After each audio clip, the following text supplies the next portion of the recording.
एक अच्छा विचार। एक लड़का था जो देख नहीं सकता था। ये लड़का भीख मांगकर अपना जीवन गुजारता था। एक दिन ये अंधा लड़का हर रोज़ की तरह एक बड़ी सी बिल्डिंग के आगे बैठकर भीख मांग रहा था। उसी समय वहाँ से एक अनमोल नाम का लड़का गुजरता है और इस अंधे लड़के को भीख मांगते हुए देखता है। अनमोल उसी बिल्डिंग में एक ऑफिस में काम करता था। जब अनमोल ने देखा कि ये लड़का भीख मांग रहा है तो वो उसकी मदद के लिए उसके पास पहुँचता है। अनमोल वहां जाकर देखता है कि इस लड़के के पास एक डिब्बा है और उस डिब्बे में थोड़े सिक्के भी हैं। कुछ लोग आते हैं, इस लड़के को पैसे देते हैं और कुछ लोग उसे बस देखकर ही चले जाते हैं। अनमोल ने ये भी देखा कि इस लड़के के पीछे एक बोर्ड लगा हुआ था जिस पर लिखा था कि मैं एक अंधा लड़का हूँ, मेरी मदद कीजिए। ये सब देखकर अनमोल अब ये सोचने लगा कि इस दुनिया में भी बड़े कमाल के लोग हैं। जिसे मदद की ज़रूरत है उसे कोई नहीं करता है।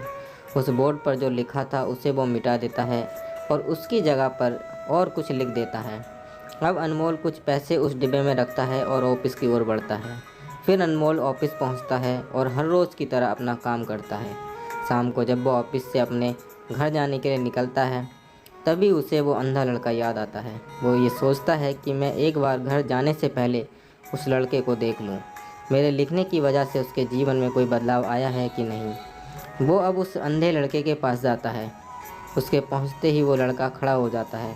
वो कहता है कि भैया, मैंने आपको आपकी आने की आहट से ही पहचान लिया।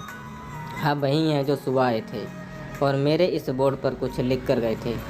मैं आपको सिर्फ इतना पूछना चाहता हूँ कि आपने ऐसा क्या लिखा था मेरे बोर्ड पर कि जो भी यहाँ से गुजरता है वो मुझे कुछ ना कुछ देकर ही जाता है। अनमोल ने कहा कि मैंने जो तुम्हारे बोर्ड पर लिखा हुआ था उसे मिटा दिया। तुम्हारे बोर्ड पर लिखा हुआ था कि मैं एक अंधा लड़का हूँ, मेरी मदद कीजिए। मैंने उसको मिटा दिया और ये लिख दिया कि आज का दिन बहुत खूबसूरत है लेकिन मैं देख नहीं सकता। हम ये बड़ी आसानी से समझ सकते हैं कि पहले जो लिखा था और बाद में अनमोल ने जो लिखा उसमें काफ़ी अंतर था। अनमोल ने जो कुछ भी लिखा था वो एक नई सोच थी और ये लाइन पढ़ने वालों में भी पॉजिटिविटी फैला रही थी। इसलिए लोग इस लड़के को कुछ ना कुछ ज़रूर देकर ही जाते थे। दोस्तों, अगर कहानी अच्छी लगी हो तो चैनल को लाइक और सब्सक्राइब ज़रूर करें और कमेंट करके अपनी राय ज़रूर बताएं।